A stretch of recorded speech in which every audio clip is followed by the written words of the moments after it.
여러분은 혹시 절대로 먹지 않던 음식이 어느 날 미치도록 그리워진 경험 없으신가요? 평소에는 쳐다보지도 않던, 심지어 건강 때문에 의식적으로 피하던 음식이 온 정신을 지배해버리는 그런 순간 말입니다. 여기 한 남자가 있습니다. 그는 오랜 시간 당뇨와 싸워왔습니다. 그에게 단 음식, 특히 과일은 독이나 다름없었죠.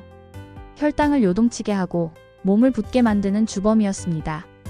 그 중에서도 수박은 깊이 대상 1호였습니다. 한 입 베어 무는 순간 느껴지는 그 짜릿한 단맛과 얼마 지나지 않아 몸의 모든 수분을 빼앗아가는 듯한 느낌.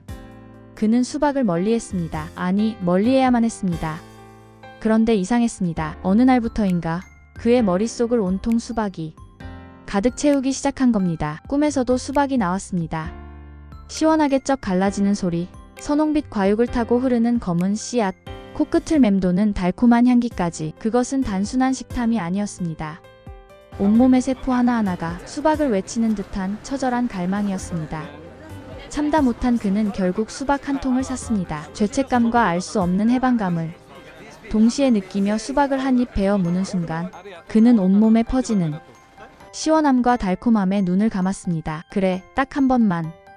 그렇게 스스로를 위로했습니다. 그땐 몰랐습니다. 그것이 단순한 식욕이 배반이 아니었단 걸. 내 몸이 살기 위해 보낸 마지막 SOS 신호였다는 사실을 말입니다. 당시 그의 몸속에서는 간이 이미 망가져서 간농양으로 세 군데의 농양이 자리 잡고 골마가고 있었습니다. 염증이 생기고 세포는 골마가고 있었죠. 침묵에 잠긴 간은 비명 한 번 지르지 못하고 그저 가장 원초적인 방법으로 주인에게 신호를 보낸 겁니다. 주인님, 저를 살려주세요. 지금 저에게는 수분이 독소를 씻어낼 강력한 무언가가 필요합니다. 오늘 저는 이 이야기를 시작으로 우리 몸이 보내는 비밀스러운 언어에 대해 이야기해보려 합니다. 구독, 좋아요, 댓글은 꿈나무에게 힘이 됩니다. 단순한 식탐, 변덕스러운 기분으로 치부했던 그 모든 것들이 사실은 생명을 지키기 위한 본능적인 요청일 수 있다는 놀라운 사실. 어쩌면 이 영상이 끝날 때쯤 여러분은 어젯밤 유독 생각났던 그 음식이 다시 보이게 될지도 모릅니다. 몸이 먼저 말한다. 감각의 속삭임. 무언가 냄새를 맡고 인상 쓰는 사람, 특정 색의 옷을 유심히 보는 사람 등 우리 몸은 놀라울 정도로 정직한 시스템입니다. 문제가 생기면 가장 먼저 감각을 통해 우리에게 말을 걸어옵니다. 어느 날 갑자기 입맛이 뚝 떨어지거나 반대로 특정 맛이 강렬하게 당깁니다. 평소에는 아무렇지 않던 냄새에 역겨움을 느끼기도 하고 유독 한 가지 색깔이 눈에 아른거리기도 하죠. 손은 이유 없이 무언가를 만지작거리고 귀는 특정 소리에 예민하게 반응합니다. 이것은 결코 기분 탓이나 우연이 아닙니다. 수많은 현대의학과 영양학 연구들이 이를 뒷받침하고 있습니다. 몸이 스스로를 치유하고 균형을 되찾기 위해 지금 나에게 이것이 필요하다고 알려주는 가장 원초적이고 강력한 생존 반응이라는 겁니다. 마치 자동차 계기판에 경고등이 켜지듯 우리 몸도 다양한 신호를 통해 내부의 문제를 알려주는 것이죠. 우리는 그저 그 언어를 해독하는 법을 배우기만 하면 됩니다. 장기가 보내는 SOS 신호, 음식으로 말하다. 간. 침묵의 장기가 보내는 수박의 메시지. 다시 처음의 이야기로 돌아가 볼까요? 왜 하필 간이 망가질 때 그는 수박을 그토록 원했을까요? 간은 우리 몸의 화학공장이자 해독센터입니다. 간 기능이 저하되면 독소가 쌓이고 몸은 염증 반응으로 뜨거워집니다. 이때 우리 몸은 본능적으로 두 가지를 찾게 됩니다. 바로 수분과 항산화 물질입니다. 수박은 이 두 가지를 모두 충족시키는 완벽한 과일이었습니다. 90% 이상이 수분으로 이루어져 있어 지친 간의 해독 작용을 돕고 몸속 노폐물을 시원하게 씻어내줍니다. 그리고 수박의 붉은색을 만드는 라이코펜 LYCOPEN이 성분. 이것은 강력한 항산화 물질로 간세포를 공격하는 활성산소를 제거해 염증을 완화하는 소방수 역할을 합니다. 또한 시트룰린 CITRULLINE라는 아미노산은 혈관을 확장시켜 혈액순환을 원활하게 만듭니다. 이는 간으로 더 많은 혈액과 영양소가 공급되도록 돕는 역할을 하죠. 실제로 영양생화학 저널 오브 누트리셔널 바이오케머스트리 2013에 발표된 연구에 따르면 수박 추출물이 간의 산화 스트레스를 줄이고 염증 수치를 낮추는데 효과적이라는 사실이 밝혀졌습니다. 놀랍지 않나요? 남자의 몸은 현대 과학이 증명해낸 이 모든 사실을 이미 알고 있었던 겁니다. 당뇨 환자에게 금기시되던 그 수박이 실은 망가져가는 간을 살리기 위한 치료제였던 셈입니다. 페렁즈 마른 기침이 부르는 하얀 음식들, 혹시 이유 없이 목이 칼칼하고 마른 기침이 날 때 이상하게 시원하고 달콤한 배 한 조각이 간절했던 적 없으신가요? 혹은 알싸한 도라지나 마늘향이 코끝을 맴돌았던 경험은요? 폐와 기관지는 외부의 오염 물질과 가장 먼저 싸우는 최전선 방어 기지입니다. 이곳에 문제가 생기면 몸은 건조해지고 열이 오르기 시작하죠. 이때 우리 몸은 자연스럽게 하얀색 음식들을 떠올립니다.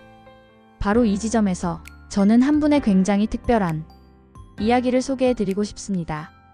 어쩌면 지금 이 영상을 보고 계신 많은 분들이 고개를 끄덕이게 될 이야기일 겁니다. 그분은 아주 조그마한 꼬맹이 시절부터 유독 두 가지 반찬을 좋아하셨다고 합니다. 바로 도라지 무침과 고사리 볶음이었죠. 보통의 아이들이라면 쓴맛 때문에 혹은 특유의 식감 때문에 쳐다도 보지 않고 피하기 마련인 반찬들입니다. 그런데 이분은 그 반찬들만 있으면 밥 한 그릇을 뚝딱 비워내곤 했습니다. 지금도 여전히 맛나게 변함없이 먹고 있죠. 스스로도 그 이유를 알 수 없었죠. 그냥 좋아하는 반찬이었다는 것 뿐이었죠. 그런데 중요한 사실이 하나 있었습니다. 그분은 어릴 때부터 선천적으로 기관지가 약해 잦은 기침을 달고 살았다는 겁니다. 이제 모든 조각이 맞춰지는 것 같지 않으신가요? 그분의 몸은 도라지의 쓴맛으로 받아들이지 않았습니다. 목의 염증을 가라앉히고 가래를 사겨주는 약, 사포닌의 존재를 본능적으로 감지하고 이것이 지금 나에게 필요하다고 느꼈던 겁니다. 고사리 역시 마찬가지입니다. 몸에 열을 내려주는 고사리의 성분이 만성적인 기관지염으로 인한 열감을 식혀주는 치유제로 작용했던 것이죠. 이것은 후천적인 학습이 아니었습니다. 다른 아이들이 사탕이 단맛에서 즐거움을 찾을 때 이분의 몸은 생존을 위해 약한 곳을 보호하기 위해 필사적으로 약이 되는 음식을 찾았던 겁니다. 그리고 뇌는 그 치유의 경험을 맛있다는 최고의 기쁨으로 저장했습니다. 평생에 걸쳐서 말이죠. 혹시 여러분 중에도 이런 경험을 하신 분이 계시지 않나요? 어릴 때부터 유독 좋아했던 나물이나 채소 혹은 특정 국물 요리가 있으신가요? 그것이 혹시 자신의 약한 부분을 보완해주던 몸의 지혜로운 선택은 아니었을까요? 우리가 몰랐을 뿐 우리 몸은 이렇듯 평생에 걸쳐 가장 맛있는 방식으로 스스로를 돌보고 있었던 겁니다. 감기나 기관지염 초기에 이런 음식들이 생각난다면 이제는 그 신호를 절대 놓치지 마십시오. 그것은 우리 몸의 방어 시스템이 최전선의 지원군이 필요하다 고 보내는 가장 확실하고 고마운 신호입니다. 구독, 좋아요, 댓글은 꿈나무에게 힘이 됩니다. 심장, 두근거림이 찾는 달콤 쌉쌀한 위로 심장이 보내는 신호는 조금 더 섬세합니다. 심장은 규칙적인 리듬으로 평생을 뛰어야 하는 정교한 펌프입니다. 이 리듬을 조절하는 데 가장 중요한 것이 바로 전해질의 균형, 특히 칼륨과 마그네슘입니다. 만약 어느 날부터인가 가슴이 이유 없이 두근거리거나 몸에 힘이 쭉 빠지는 느낌이 들면서 부드러운 바나나나 쌉쌀한 다크 초콜릿이 당긴다면 심장이 보내는 신호일 수 있습니다. 바나나는 칼륨의 왕이라고 불릴 만큼 칼륨이 풍부합니다. 칼륨은 나트륨을 배출시켜 혈압을 안정시키고 심장 박동을 규칙적으로 유지하는 데 필수적인 미네랄입니다. 미국 임상 영양학 저널 어메리컨 저널 오브 클리니컬 누트리션 2007은 바나나와 같은 고칼륨 식품 섭취가 심장 건강에 직접적으로 기여한다고 발표했습니다. 다크 초콜릿의 풍부한 마그네슘 역시 중요합니다. 마그네슘은 근육의 긴장을 이완시키고 신경을 안정시키는 역할을 하는데 심장 역시 거대한 근육 덩어리입니다. 마그네슘이 부족하면 심장 근육에 경련이 일어나거나 부정맥이 발생할 위험이 커집니다. 초콜릿이 먹고 싶네라는 가벼운 생각이 사실은 주인님, 심장 리듬을 유지할 연료가 부족해요. 제발 도와주세요. 라고 외치는 심장의 절박한 SOS 신호일 수 있다는 것 기억해야 합니다. 위장. 더부룩함이 원하는 순수한 위로. 이 경험은 아마 많은 분들이 공감하실 겁니다. 속이 쓰리고 더부룩할 때 우리는 기름진 음식이나 자극적인 음식을 쳐다보기도 싫어집니다. 대신 아무 맛도 없는 듯한 흰죽이나 쌀밥, 뜨끈하고 맑은 국물이 간절해지죠. 왜일까요? 그것은 지쳐버린 위장이 스스로를 보호하기 위해 내리는 가장 현명한 선택입니다. 위산 과다, 스트레스, 과식 등으로 위 점막이 손상되면 위는 더 이상의 자극을 거부합니다. 쌀로 만든 음식, 특히 미음이나 죽은 위 점막을 자극하지 않고 부드럽게 감싸주며 소화 흡수가 빨라 위에 부담을 주지 않으면서도 우리 몸에 필수적인 에너지를 공급합니다. 세계 위장병학 저널월드 저널 오브 GASTROENTEROLOGY 2009에서는 위염이나 위궤양 환자들이 자연스럽게 탄수화물 중심의 부드러운 식사를 선호하게 되는 경향을 보인다고 밝혔습니다. 이 또한 생존을 위한 몸의 본능적인 선택인 셈입니다. 신장, 엔드부신, 극심한 피로가 부르는 짠맛의 유혹. 아침에 눈을 떠도 개운하지 않고 온몸이 천근만근 무겁게 느껴지는 날. 유독 짭짤한 음식이 당기지 않으셨나요? 뜨끈하고 진한 된장찌개 국물, 짭조름한 라면 국물이나 감자칩 같은 것들 말입니다. 이것은 단순히 입이 심심해서가 아니라 우리 몸의 에너지 조절 센터인 신장과 스트레스 조절 센터인 부신이 지쳐서 보내는 신호일 가능성이 높습니다. 만성적인 스트레스와 피로가 누적되면 부신의 기능이 저하부신 피로되고 이때 우리 몸은 나트륨을 더 많이 배출하게 됩니다. 몸은 이 불균형을 바로잡기 위해 짠맛을 간절히 원하게 되는 겁니다. 임상 내분비학 2010에 실린 논문은 스트레스 상황에서 소금 섭취가 부신 기능 저하를 일시적으로 보완해주는 효과가 있음을 시사합니다. 만약 당신이 요즘 짠 음식을 입에 달고 산다면 나 정말 피곤하구나. 내 몸이 너무 지쳤구나라고 스스로를 돌아봐야 할 때입니다. 뇌신경계 머리가 멍하고 안개가 낀 듯할 때, 혹시 머리가 멍하고 집중이 잘 안 되며 기억력이 떨어진다고 느낄 때가 있나요? 그럴 때 유독 고소한 고등어구이나 연어회, 혹은 호두나 잣 같은 견과류가 당기지 않으셨나요? 그것은 우리 뇌가 보내는 다급한 신호입니다. 뇌세포의 막을 구성하고 뇌 기능을 활성화하는데 필수적인 오메가-3 지방산과 영양소를 보충해달라는 요청이죠. 뇌가 지쳐서 좋은 기름으로 윤활유를 칠해달라고 말하는 겁니다.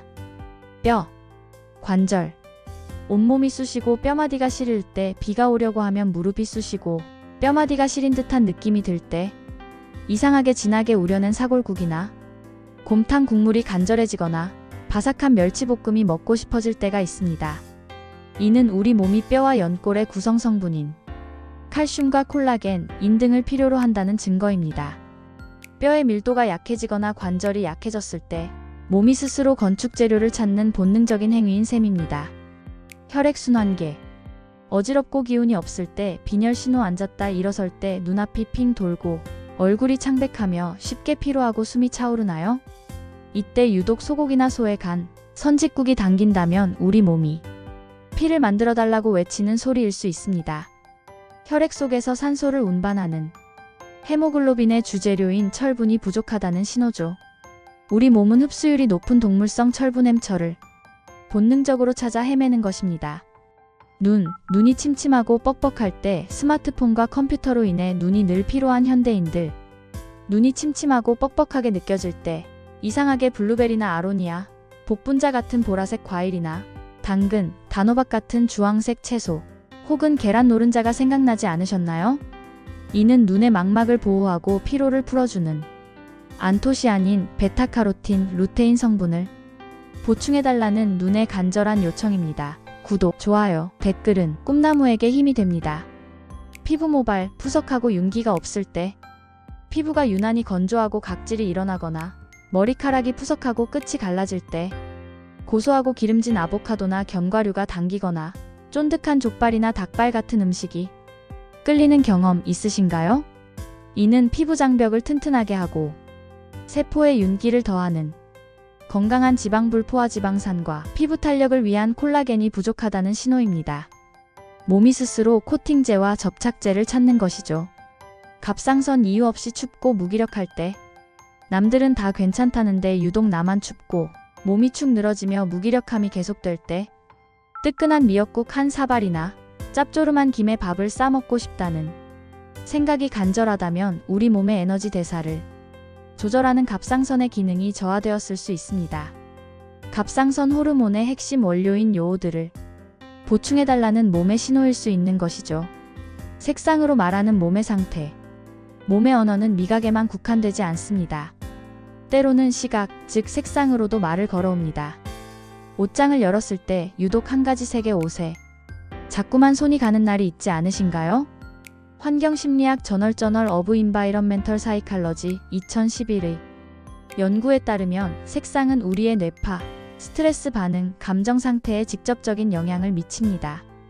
파란색 옷을 입고 싶은 날은 아마 당신의 마음이 평온과 안정을 갈망하고 있을 겁니다.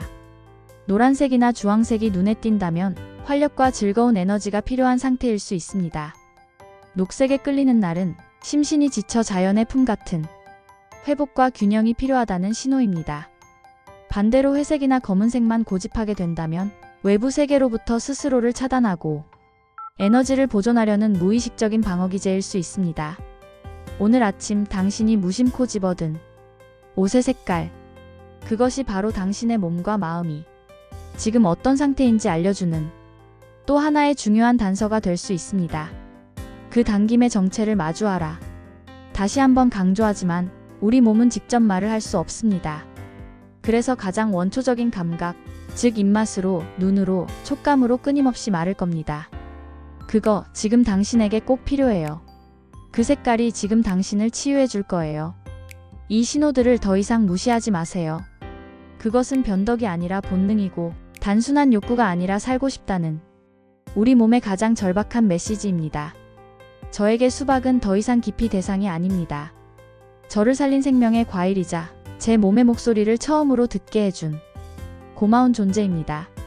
그날 수박이 왜 그렇게 먹고 싶었는지 그땐 몰랐지만 지금은 압니다. 제 몸은 저보다 먼저 알고 있었던 겁니다.